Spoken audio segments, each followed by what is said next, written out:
Welcome to Oman. Welcome in Oman. مرحبا بك في عمان. Welcome to Oman.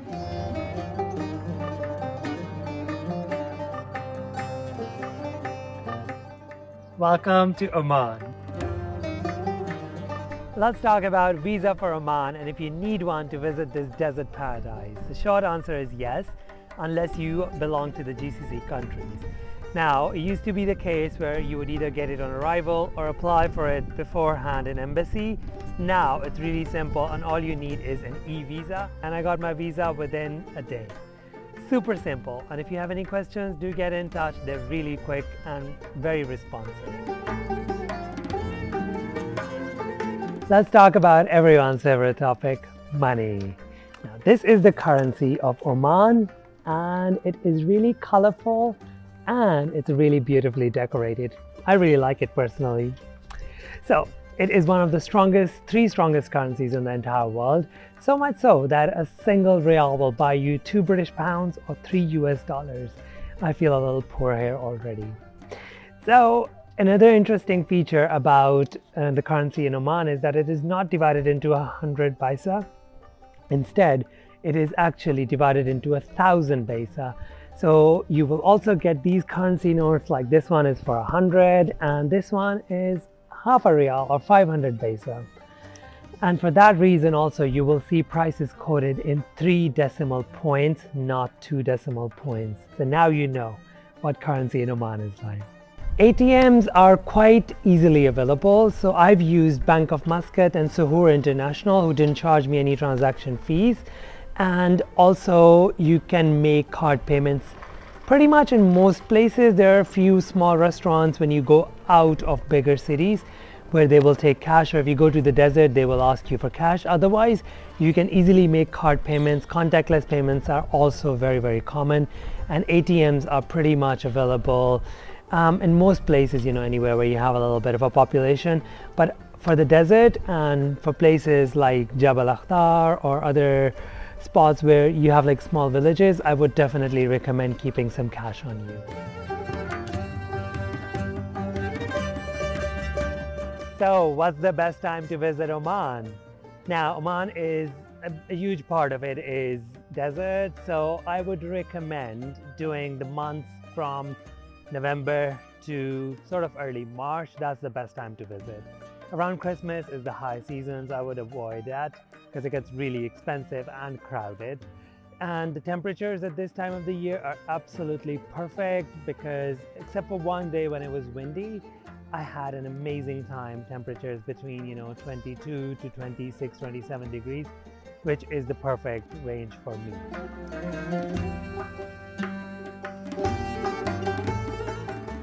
Okay, let's talk about getting around in Oman. So Oman has 2 international airports, which are also the domestic airports. One is in Muscat and the other one is in Salalah. Both are really beautiful, have everything except an easy Wi-Fi connection. For some reason you need a local number or a chit or something. It was a bit of a nightmare. They have SIM card shops, everything there. From there to the city, you will need a taxi or arrange transfer. There's no public transport. In terms of getting around in the country, there are some buses, but honestly, they're not frequent. They're not on the main tourist roads. So you will either need to book tours or you will need to get your own car. Within Muscat, there's one bus service called Mawaslat, but honestly, it's super inconvenient. I tried, and just to do like a basic thing, you need to change 2 or 3 buses, and it's just a nightmare. It takes something that takes like 10 minutes on the car will take you around at least an hour-ish on the public transport. I'm not exaggerating, I'm serious. And when it comes to going around, the roads are absolutely fantastic, absolutely beautiful. I didn't see a single road with a pothole in it. Unbelievably amazing. Even in Jabal Akhtar where you go, they won't let you go in without a 4x4, but don't let that fool you. It's an asphalt carpet road all the way up. They just want to make sure you come down safely. So in terms of getting your own car, if you want to do it yourself, you can definitely do it, but you can also get a car with a driver or join a tour group. It is quite easy to miss places or to miss like little spots, so I would recommend joining a tour or just getting a driver with a guide. So for example, if you keep like, you know, yourself in Muscat, you can do day trips from there. That would be a good idea. Or if you're going around, just get a driver who can travel with you. Taxi is obviously expensive in Muscat, and if you want to go around, the most expensive obviously is the one from the airport. There is one ride-hailing app called O-Taxi, which works in bigger cities. And I think Kareem is going to start working as well, but as of now, it's not working. So if you want to use taxi, O-Taxi is the app. So what about tours and tour guides in Oman? Do you need one or can you just get by on your own? You need a guide to show you the best spots, because if you're going on a packed trip, you want to see absolutely everything, and the information they provide, because actually all the guides here are Omani. So you can ask questions, you get more like a deeper insight. They also know places that I probably wouldn't be able to find on my own, not at least in a short span of time. So I would definitely recommend getting a guide. For snorkeling, I went with Demania Shells. They're an excellent company. I was honestly so amazed at the level of hospitality. They're amazing. Second company I would recommend for going around is JID Oman, G-I-D Oman. And my guide was an absolutely amazing guy. He just made my stay absolutely perfect. So if you are looking for companies, these are two that I would definitely recommend from personal experience, not to advertise them. I paid them. But other than that, you can do it on your own, but yeah, get a guide if you can afford it. How many days should you be spending in Oman? Well, the common conception is that you could just get into the desert and get back and that's it. But I would definitely recommend no less than a week, because if you want to do the desert, if you want to do snorkeling, if you want to see some beautiful wadis, 3 or 4 days is just not good enough. And you obviously want to experience the great hospitality of Omanese people. So I would definitely recommend 1 week, but if you want to do it at your own leisure, I would definitely recommend 2 weeks, which I'm doing here and absolutely loving. Let's talk about language in Oman. So the official language is Arabic, but English is very widely spoken, and you will see pretty much every signboard has English written in it as well. So if you come here, I'm pretty sure you will have no problem, but even if you do a little bit, there's always someone around to help you. I mean, worst case scenario, you just keep the Arabic translation on your Google app, download the pack, and it will help you. But honestly, I've been here like 8 days now. I haven't had to use it even one time. Everything is very well labeled. All the restaurants have menus in English, so you will have no problem if you speak English. Is Oman safe to visit? The answer has to be a massive, gigantic, juicy, humongous, unequivocal yes, yes, and yes. So Oman is one of the safest countries in the entire Middle East area, if not the entire world. So I mean, because it's a sultanate, it's a kingdom, so the punishments for most of the crime are really, really harsh. And for that reason, I think it serves as a big deterrent. So you have petty crime levels almost at zero, and serious crime is almost unheard of here. You can easily walk around after dark, no issues at all. The police is always at hand and they're really friendly. So, you go around, the police are always like, they're saying hello. They don't have the stern faces you see in so many other places. And you can easily approach them. That's very, very safe. So if you're a solo traveler, especially a female solo traveler, I think it's very, very safe to visit Oman. So don't worry about it at all and just come visit. Which SIM card to buy for Oman and how's internet like here? So there are 5 main companies here, with the 6th one, Vodafone, that is just launched. But the main one, the one that the two main companies are Ooredoo and Omantel, and the rest of the companies use their infrastructure.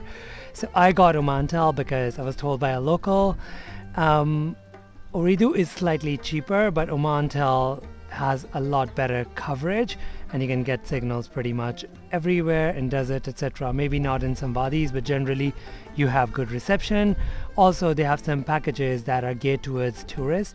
So I got myself a package for 7 days that had 7 gigabytes of data, and that was for 5 riyal.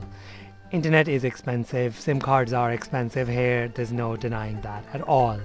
But I would recommend Omantel, it was pretty good. Internet is generally quite good. Wi-Fi is not as easily available. Like if you go to malls and stuff, they will ask you if you are an Omantel customer. Even at the airport, you need some vouchers, so it's not that easily accessible. But I don't know why is that. But I guess generally for hotels, etc., internet is easy available and it's pretty good. When it comes to SIM cards, you need to buy it definitely from their own retail outlet, and they have 24-hour outlets at the airport. Definitely recommend getting it from there. There's no difference in price. Otherwise, you will have to find the place, and it's not a very easily navigable place here. So get Omantel, and if you're working, here remotely, you'd be absolutely fine as long as you get some internet. One more thing, all the voice over internet calls are banned in Oman, which means no WhatsApp, no Skype, etc. So you need to use VPN, which will also help you for navigating some of the other blocked sites in Oman. I really like Hotspot Shield. This is not a paid advertisement. I just use them as a normal consumer, and it's worked really well. So I recommend getting that if you want it. What about the people of Oman? Now, this is a slightly tricky question. They don't look very approachable. Like, they seem a little, they seem to keep their distance a little bit from the tourists and foreigners.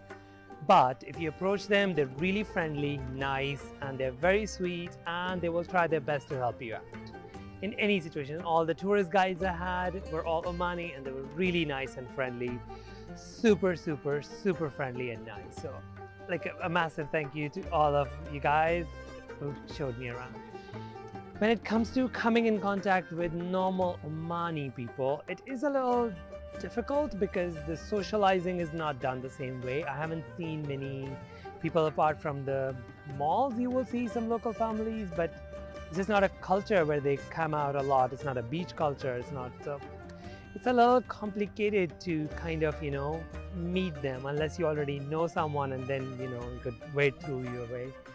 So that part I found a little complicated, but oh well, that's the culture.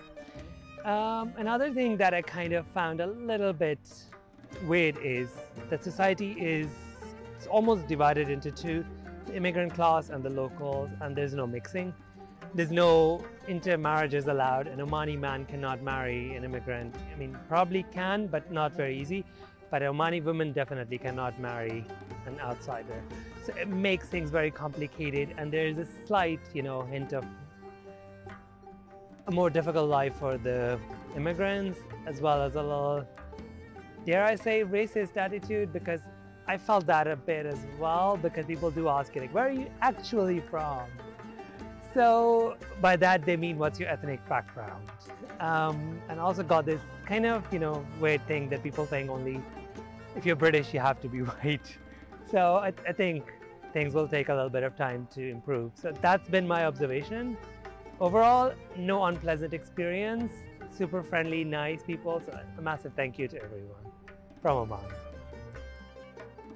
In Oman, they use the UK style plugs, so that is something you need to come prepared with. Ta-da!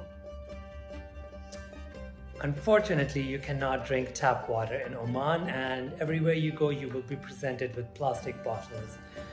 What really annoyed me are these mini ones that only hold like 1 glass of water, and it's just like and it was used in the desert the most, and that was like really not good. So there's two ways to get around this problem. One, ask your hotel or your resort if they have these glass bottles, which are amazing because no pollution and these are refillable. Or get your own refillable bottle and get a bigger plastic bottle so you can refill it for yourself. And that's the ways to avoid this. Please, please, please work on reducing this plastic pollution because it all ends up in the ocean and we obviously don't want that, right? Let's talk about clothes for Oman. Now, you might have an idea that there's a lot of restrictions, but actually there are none. I'm wearing shorts. I've been wearing shorts since I got here. So there's no restrictions as such. Women are not required to wear hijab.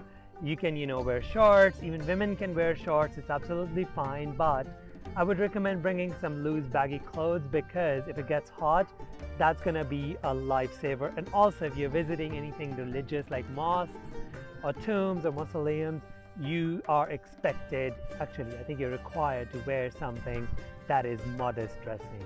So make sure you bring some loose baggy clothes and you're free to wear whatever you want. There are even beaches where women can wear bikinis, especially if you go to resorts and big hotels.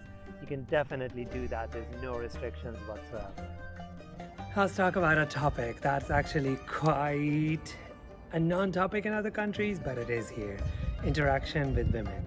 So most of the women, the local women, do belong to conservative families. You will see them with the abaya, with the burqa, with everything. And I would definitely recommend not approaching them.